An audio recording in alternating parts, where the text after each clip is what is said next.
के प्रधानमंत्री बनने के बाद नरेंद्र मोदी पहली बार द्विपक्षीय मुलाकातों के लिए 2 देशों के दौरे पर हैं। इसमें 2 दिन पहले आपको बताते चले 2 दिन पीएम मोदी रूस में रहे, जबकि आज ही शाम ऑस्ट्रिया के लिए वो रवाना हो जाएंगे। इसके पहले कल प्रधानमंत्री नरेंद्र मोदी को परम मित्र बताते हुए राष्ट्रपति पुतिन ने अपने आवास पर प्राइवेट डिनर भी दिया और आज इंडियन डायस्पोरा ने पीएम मोदी का जोरदार स्वागत किया। रूस में शहीदों को श्रद्धांजलि देने के बाद पीएम मोदी रोस्टम का भी उन्होंने दौरा किया, जहां पर न्यूक्लियर एनर्जी को लेकर प्रदर्शनी का आयोजन किया गया था। इसके बाद प्रधानमंत्री मोदी और राष्ट्रपति पुतिन के बीच द्विपक्षीय बातचीत भी हुई है। उसमें आतंकवाद का मुद्दा भारत की ओर से उठाया गया। रूस से उर्वरक को लेकर बातचीत की गई। भारत ने कहा है कि संकट के समय में रूस ने भारत को पेट्रोल डीजल की जो आपूर्ति बरकरार रखी है, उससे भारतीय बाजार में स्थिरता सराहनीय है। भारत ने मेक इन इंडिया में रूस के सहयोग की तारीफ की है और सबसे बड़ी बात यह है कि यूक्रेन युद्ध के मसले पर भारत ने खुलकर विश्व मंच के सामने अपनी बात रखी है। भारत ने राष्ट्रपति पुतिन से कहा है कि यूक्रेन मुद्दे पर दोनों देशों ने एक दूसरे के विचार जानने समझने की कोशिश की है। ग्लोबल साउथ शांति की अपेक्षा करता है और किसी भी विवाद का समाधान युद्ध के मैदान में नहीं बल्कि बातचीत के जरिए ही हो सकता है। भारत ने शांति बहाली में किसी भी तरह की मदद को तैयार रहने की पेशकश भी रूस के सामने कर दी है। खास बात यह है कि पीएम मोदी ने आतंकवादी हमलों से लेकर युद्ध तक में बच्चों की मौत को लेकर भी राष्ट्रपति पुतिन के सामने अफसोस प्रकट किया है। इसे लेकर फिर रूस ने भी शांति स्थापना में भारत की कोशिशों की सराहना की है। पीएम मोदी का वो बयान सुन लेते हैं, उसके बाद आपको रिपोर्ट दिखाएंगे कि आज पूरे मामले में मॉस्को में क्या हुआ। एक्सेलेंसी, युद्ध हो, संघर्ष हो, आतंकवादी हमले हो, मानवता में विश्वास करने वाला हर व्यक्ति जब जानहानि होती है तब बहुत पीड़ित होता है। लेकिन उसमें भी जब मासूम बच्चों की कत्ल होती है, मासूम बच्चों को मरते हुए देखते हैं, तब हृदय छलनी हो जाता है और वो दर्द बहुत भयानक होता है। और इस विषय में भी आपसे विस्तार से चर्चा हुई है। एक्सेलेंसी, एक मित्र के नाते मैंने हमेशा कहा है कि हमारी भावी पीढ़ी के उज्जवल भविष्य के लिए शांति सर्वाधिक आवश्यक है। लेकिन मैं ये भी जानता हूं कि युद्ध के मैदान में समाधान संभव नहीं होते। बम, बंदूक और गोलियों के बीच समाधान और शांति वार्ताएं सफल नहीं होती हैं और हमने वार्ता के माध्यम से ही शांति के रास्ते अपनाने होंगे।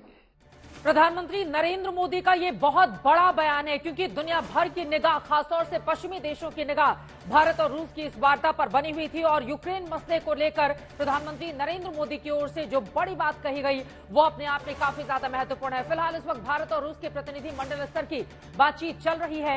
इस बातचीत में क्या क्या सहमति बनती है वो आपको बताएंगे, लेकिन पीएम मोदी के इस रूस दौरे को लेकर दुनिया भर में सुर्खियां बनी है। अमेरिका ने जहां इस मुलाकात को लेकर उम्मीद जताई है कि भारत यूएन चार्टर के तहत यूक्रेन के अधिकारों की रक्षा की बात रूस से करेगा, तो चीन ने लिखा है कि भारत रूस के गहरे रिश्ते से पश्चिमी देश ज्यादा परेशान है, चीन नहीं। दुनिया में हो रही इन प्रतिक्रियाओं के बीच पीएम मोदी आज ही ऑस्ट्रिया भी जाने वाले हैं, जिसने 2 दिन पहले ही पुतिन की युद्ध नीति की खरी आलोचना की है। तो बड़ा सवाल यही है कि पीएम मोदी के इस दौरे से क्या यूक्रेन युद्ध रोकने को लेकर कोई सकारात्मक पहल हो सकती है और इन दौरों से भारत को क्या विशेष फायदा मिलता दिख रहा है। इन तमाम मुद्दों पर दंगल में बड़ी चर्चा करेंगे, लेकिन उसके पहले ये रिपोर्ट देखिए।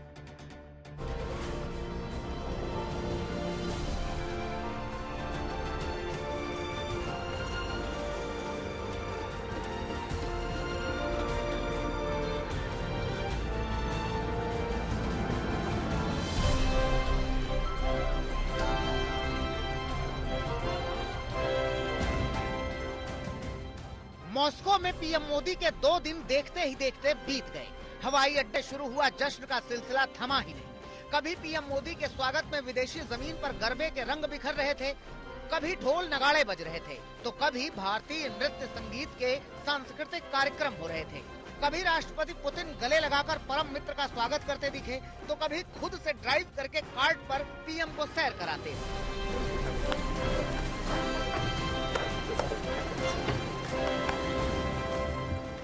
घर 2 दिन के लिए पहुंचे पीएम मोदी ने भारत रूस दोस्ती का मतलब और मकसद दोनों जाहिर किया।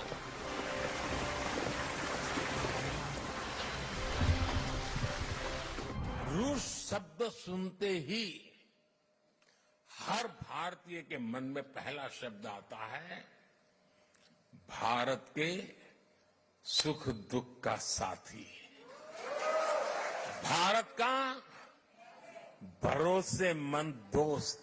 बीते 10 सालों में मैं 6ठी बार रशिया आया हूं और इन सालों में हम एक दूसरे से 17 बार मिले हैं।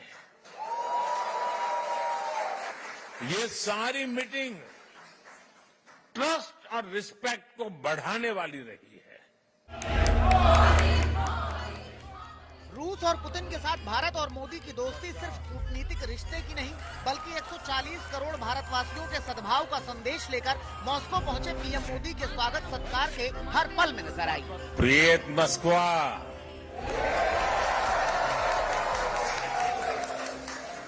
कागदेला। आदरणीय प्रधानमंत्री जी, परम दोस्त, आपका स्वागत है, हार्दिक स्वागत है। आपको देखने से मुझे बड़ी खुशी है। मित्र के घर आना वो अपने आप में एक बहुत बड़ा खुशी का अवसर होता है और मुझे आपने अपने घर पर निमंत्रित किया और आज की शाम हम साथ में गप्पे मारे, इसलिए आपने तय किया। इस कार्यक्रम की रचना के लिए और मुझे घर में बुलाने के लिए मैं आपका बहुत बहुत आभार व्यक्त करता हूँ। भारत के प्रधानमंत्री का ये रूस दौरा कितना अहम है, ये इसी से जाहिर होता है कि दौरे के पहले ही दिन राष्ट्रपति पुतिन ने अपने आवास पर पीएम मोदी को प्राइवेट डिनर दिया। इसी दौरान अनौपचारिक बातचीत में वो बुनियाद पड़ी जिस पर प्रतिनिधि दल के स्तर तक सहमति के आसार हैं। लेकिन अनौपचारिक बातचीत को लेकर भी एक अच्छी खबर सामने आई।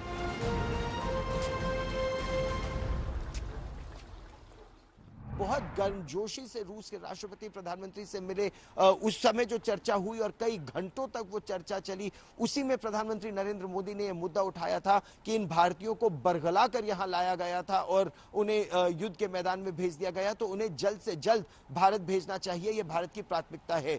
सूत्र ये बता रहे हैं कि रूस के राष्ट्रपति ने उन्हें यह आश्वासन दिया कि बहुत जल्दी इन सभी भारतीयों को भारत वापस भेजा जाएगा। खास बात यह है कि भारत से झांसा देकर युद्ध में झोंके गए भारतीयों की वापसी से भारत दुनिया के सामने 2 संदेश साफ तौर पर रख पाएगा। एक तो ये कि भारत की धरती बुद्ध का संदेश देती है, युद्ध का नहीं।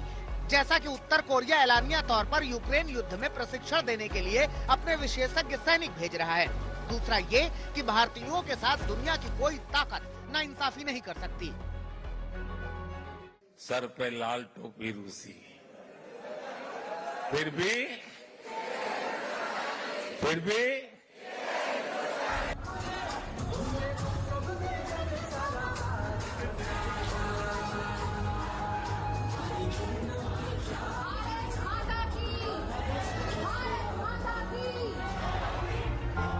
और ये हिंदुस्तानी दिल के लिए इंडिया फर्स्ट सबसे बड़ा ध्येय है। वरना एक तरफ जब मोदी और पुतिन मिल रहे हैं तो दूसरी ओर पश्चिमी देशों के संगठन नाटो का शिखर सम्मेलन चल रहा है, जिस मंच पर मौजूद अमेरिका भी भारत से ही उम्मीदें रख रहा है। We would urge India, as we do any country when it engages with Russia, to make clear that any resolution to the conflict in Ukraine needs to be one that respects the UN Charter, that respects Ukraine's territorial integrity, Ukraine's sovereignty, and India is a strategic partner with whom we engage in a full and frank dialogue, and that includes on our concerns about the relationship with Russia. ये PM Modi के नेतृत्व में भारत के समावेशी सतत विकास और विश्व शांति का संदेश ही है कि यूक्रेन युद्ध को लेकर जिस रूस के खिलाफ पूरा पश्चिम खड़ा है, उसी रूस के मॉस्को से उड़ान भरकर पीएम मोदी का प्लेन वियना पहुंचेगा, जो रूस की हरकतों से खार खाए बैठा है। दरअसल आज का हिंदुस्तान भी विश्व की तमाम समस्याओं के समाधान का संदेश देने की शक्ति रखता है। G20 जैसे मंच पर भारत ने ये साबित किया है। यही वजह है कि आज बहुध्रुवीय होते जा रहे विश्व में एक बड़ा ध्रुव बनकर भारत तैयार हो रहा है और उसकी अनदेखी ना तो अमेरिका कर सकता है, ना यूरोप और ना रूस। गौरव सावंत, मॉस्को, आज तक। बम बंदूक गोलियों के साथ शांति संभव नहीं है। युद्ध के मैदान में वार्ता नहीं की जा सकती। तमाम बातों पर प्रधानमंत्री नरेंद्र मोदी ने खरी खरी अपनी बात कही है और सबसे ज्यादा महत्वपूर्ण यह है कि खुले मन से रूस के राष्ट्रपति ने इसे स्वीकार भी किया है। सीधे रुख कर लेते हैं मॉस्को का ग्राउंड जीरो से। गौरव सावंत मेरे सहयोगी इस वक्त हमारे साथ जुड़ चुके हैं। गौरव, दुनिया भर की नजर इस मुलाकात पर थी, खासतौर से अगर अमेरिका की बात करें, यूक्रेन के राष्ट्रपति की ओर से भी तमाम मुद्दों पर अपनी इस मुलाकात को लेकर आपत्ति भी जताई गई। लेकिन आज जो बातें प्रधानमंत्री नरेंद्र मोदी की ओर से कही गई हैं व्लादिमीर पुतिन के सामने, सभी इसी बात की उम्मीद कर रहे थे कि कम से कम कोई एक ऐसा रास्ता बने कि युद्ध से शांति की दिशा में ये दोनों ही देश रूस और यूक्रेन अग्रसर हों। गौरव।